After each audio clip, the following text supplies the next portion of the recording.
Hey, Juliana. Just giving you a heads up. I'm bringing a coworker home with me. Can you whip up some dinner and grab a few beers for us? Thanks. Oh, not again. I've already told you this. I need you to give me a heads up at least a day in advance. It's not a walk in the park to prepare a meal, you know? What do you expect me to do? We literally just decided on this earlier. If I had known in advance, I would have definitely told you. You can just make something quick, no big deal. That doesn't make it any easier.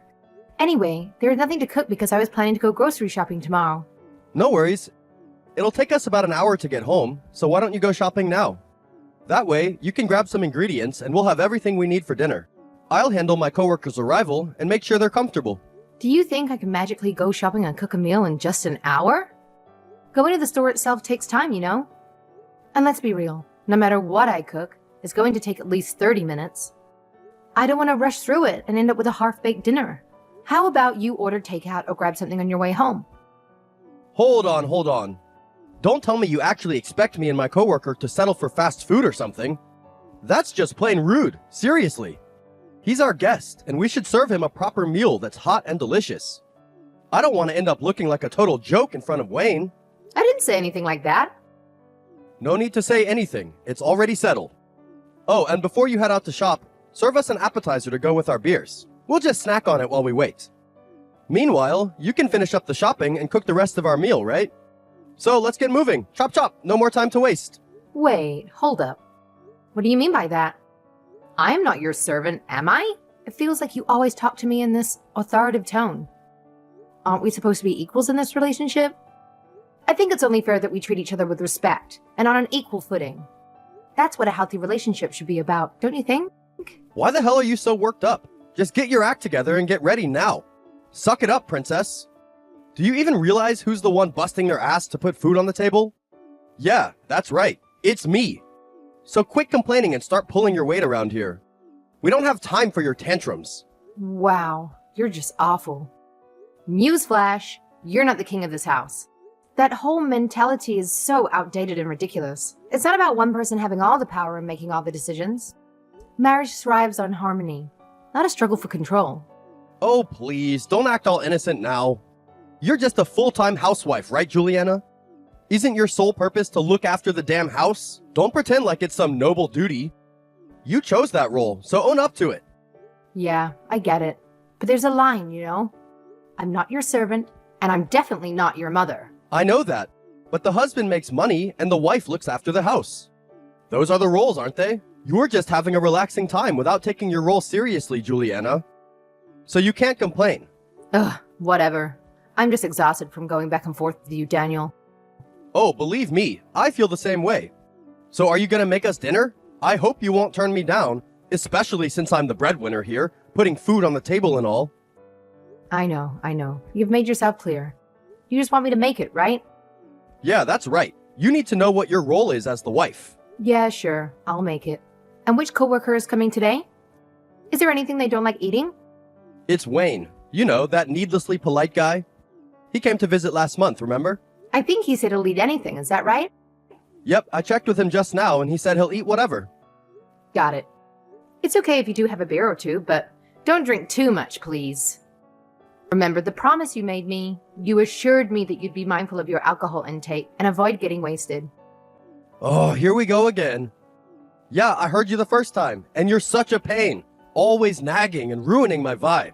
Seriously, you have a talent for killing the mood, don't you? I'm telling you now, but I'm serious. You can't tell me later that you don't remember. I know, but you don't need to tell me so many times. We'll start heading there now. We'll be expecting beers and dinner. Hey, is this Juliana's number? Yes, it's me. Sorry to text you around lunchtime, Juliana. But can I have a moment of your time, please? Just checking. This is my husband's coworker, Wayne. Last night was a little hectic. It slipped my mind that we exchanged numbers. Sorry, I know I asked for your number first. No, that's alright. Honestly, I wondered for a while if I should text you. So, what's up? Did Daniel do something at the office? No, he's working just fine as usual, so there's no need for you to worry. I just wanted to apologize about yesterday. I am so sorry about what happened. I feel a bit responsible. Huh? Why are you apologizing, Wayne? When Daniel hit you. Honestly, I couldn't believe he'd do that at all, let alone in front of me. I was in total shock. I'm sorry I couldn't stop him from drinking so much. Oh, you don't need to worry. He was the one who got violent with me, so it's his fault. As for the drinking, you didn't know how bad he gets, did you? Nothing is your fault. Yes, but you made such a nice meal for us even though I came over on such a short notice. Daniel said you already had dinner ready. I had no idea you had to get everything together so quickly. I feel guilty. You wouldn't have gone through any of that if I didn't come through. I admit I was a little bit shocked about dinner. I did my best to cook it, but Daniel knocked it all over the floor when he went crazy. I'm really sorry that we wasted your food. You've been apologizing too much. It's not your fault, Wayne, so don't worry. Thank you. And what happened with you and Daniel after that? I'm guessing you heard him? What he yelled at me after you closed the front door?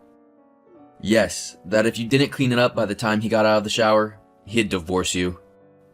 I couldn't believe that he said such a thing. Was everything okay after that? It's fine. We filed for divorce already. Huh? What do you mean? Yesterday was the first time something like that happened. I'm embarrassed to say that he often gets drunk and acts violently. So I haven't been allowing him to drink alcohol at home recently. Not that it really mattered because he'd sometimes sneak booze into the house. Is that so? Yep. He's awful when he drinks. So I warned him that next time it happened, I divorce him.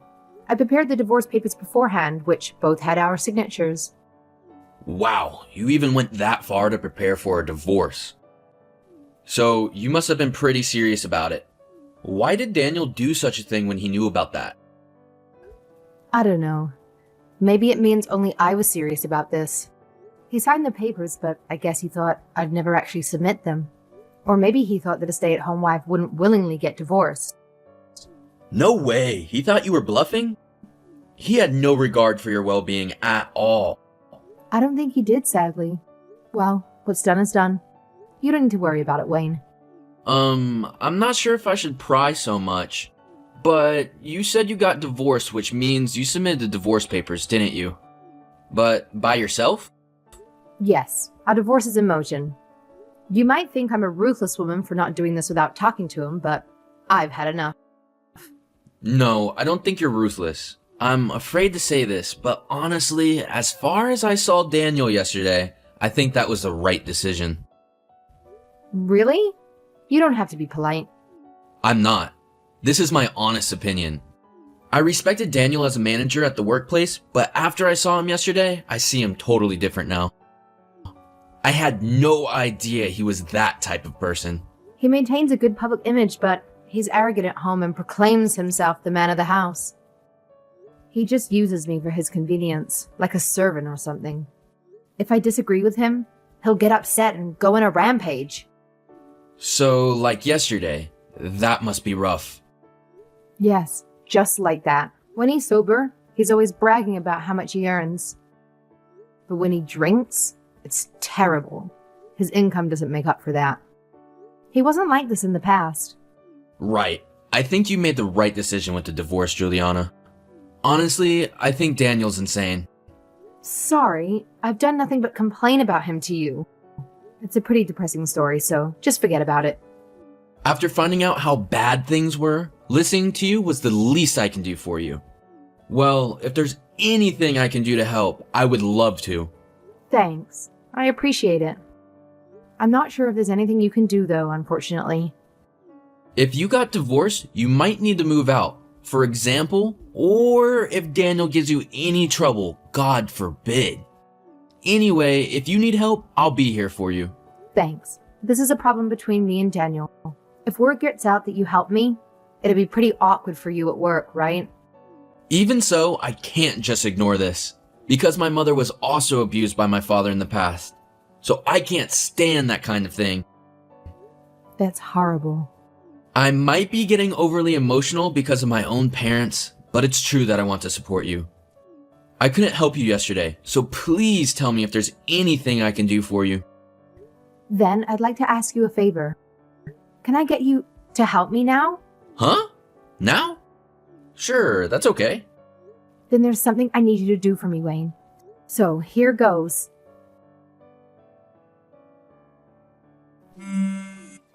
Hey, Juliana, why's all your stuff gone from the house? And where even are you now? Don't tell me you went back to your parents' house. Oh, calm down, Daniel. Why are you in such a panic? This isn't like you at all.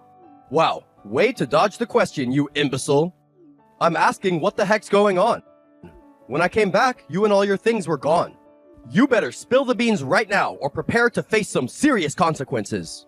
Don't you remember what happened yesterday at all? Yesterday, I told you to clean up before I came back. And what do I find? A pigsty! Why haven't you done that?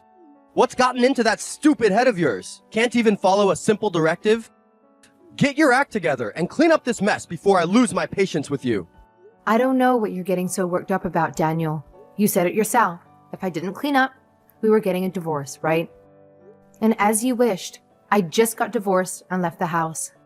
Huh? Did you really submit the divorce papers? What the hell are you doing not discussing it first? You promised. The reason why we both signed the divorce papers was exactly for this sort of situation. So why do I have to be told off by you? How dare you talk to me like that? You think you can talk to me with such disrespect? Here's a little reality check for you. You're able to live the lazy life because I'm the one busting my ass to bring in the cash. So don't you dare spew your arrogant nonsense when you can't even fulfill your own responsibilities. Didn't you see what I just said? We aren't married anymore. So, your earnings are no longer my business. Anyway, to you, I'm your servant, not your wife, aren't I? So you can stop pretending like we're a real married couple in the first place. Cut it out. I don't approve of this divorce. It can't be legal to accept a divorce that the husband didn't even agree to. But you signed the papers of your own free will, didn't you? Who was the one that said we should get divorced if I didn't clean up? Maybe you have amnesia. That's not what I intended. It was just a harmless little remark, you know, like when you make a playful promise. I didn't mean it seriously at all. I never thought you'd actually go ahead and file for divorce. What you did is outrageous. But the fact is, you signed it. So, that's legally valid. Stop making a fuss now, even though you chose to sign it. I think it's a fair result after you didn't follow through on the promise you made. Forget about that stupid promise. I only signed it because you kept pestering me to do it. I can't believe a mere piece of paper is supposed to be the end of our marriage. You've got to be kidding me. I'm gonna make everything right again. I'm gonna stop the divorce. Whether you're happy about it or not, that piece of paper represents the legal end of our marriage. If you have a problem with the law, why don't you take it up with the government instead of complaining to me? All I can say is that no matter what you do now, it's all going to be futile in the end. Don't talk back to me. Talking to you like this is getting us nowhere. I bet you're hiding out at your parents' place, aren't you? Well, guess what? Just stay put because I'm coming to drag you back home. We're gonna have a long overdue conversation and sort this mess out once and for all. Hold up. Don't even think about showing up at my parents' place. Trust me, you'd only end up making a fool of yourself. Besides, I'm not even there, so it's a pointless endeavor. Just give up on this, Daniel. Well, if you won't tell me about your whereabouts, then I'll have no choice but to bother your parents. I don't care if it's embarrassing or not, I need to find you. So, if you don't want that, you better cough up your location right now. I can tell if you want, but I don't think you'll be able to see me. Because I'm under police protection right now. Huh? Police? What on earth are you talking about? Why did you go and get yourself mixed up with the police? Like I said, I'm under police protection. Oh, and let me tell you something. There's probably police also heading to you, so get ready to welcome them. What? Are you serious? Why are the cops coming because of a divorce? That doesn't make any sense at all to me. No, not that. The police are coming because they want to question you about what you did yesterday. What did I do yesterday? I didn't do anything that would get me arrested. Don't be ridiculous. You don't know? Whether you were drunk or not, against family or not, you'll be arrested if you lash out in violence. Have you lived all these years without being aware that domestic abuse is a crime? Listen, I have absolutely no clue what you're going on about. But even if your claims were true, you can't just arrest me without any evidence. This whole situation is turning into a ridiculous circus. What a complete waste of taxpayers' money. You had the nerve to call this a circus. You clown! Do you think it's okay to be violent and hurt people? And there's a witness who will testify that you did it. Wayne told them everything. They already investigated the crime scene while you were working, too. Wayne? So that's why he left the office early this morning? I was so good to him. You're saying he betrayed me? I can't believe it. He didn't betray you. It's just that he has some common sense. Well, you don't have any, that's all. No way. Does that mean I might get arrested? Looks like it. And of course, I have no intention of dropping the charges. Well, looks like you're on your own now. I've done my part, so it's up to you to figure everything out. And just so you know, yes, all of this is real, and it's happening, in case you were wondering. Juliana, please forgive me. I really don't want to be arrested for something so small. If you ask me to stop drinking, I will. I'll treat you better from now on, too. Why? What's wrong with that? You might not get a servant like me, but you'll get 3 meals a day in prison. You can quit your drinking addiction, too, so everything's good, right? Well, anyway, this is my first offense, so I doubt I'd be imprisoned. Are you sure about that? Even if it's your first offense, you injured me, so there's a good chance that you'll be convicted of a felony. No way! Then what about my job? Will they find out? If I were in your shoes, I wouldn't be so worried about the job right now. However, if you want details, go ahead and ask the police. I'm sure they'll be thrilled to lend you their heirs. Just so we're clear, I'm not your wife or anything to you anymore. So don't you dare give me orders ever again. Following the incident, Daniel was taken into custody and subjected to questioning by the police. He stubbornly maintained that he had no memory of being violent toward me. However, the testimonies from Wayne and some neighbors, along with the physical evidence found at the house, painted a different picture. Daniel's defense was weak, to say the least. To make matters worse, he received a longer sentence due to an angry outburst in court and was subsequently fired from his job. Ultimately, Daniel was convicted of a misdemeanor rather than a felony, but it was evident that having a criminal record deeply troubled him. Once he was released, rumors circulated that he became a recluse, rarely leaving his home. In the meantime, his parents offered me a lump sum of compensation, enabling me to move to a new house and start fresh. In the aftermath of this ordeal, I found solace in regularly keeping in touch with Wayne. It's strange to say, but he feels like a new little brother to me. My terrible marriage with Daniel had led me to believe that all men must be misogynistic. But Wayne's kindness served as a reminder that not all men are like that. Although now we live far apart, I genuinely wish him a happy life. A successful marriage hinges on mutual support, and I've come to understand the importance of maintaining that foundation. We all make vows when we enter into marriage, but sadly, some people forget the essence of those promises. Honestly, the thought of dating or marriage doesn't even cross my mind at the moment. However, if there is a next time, I hope to be with someone who values and prioritizes support as the cornerstone of the lasting partnership.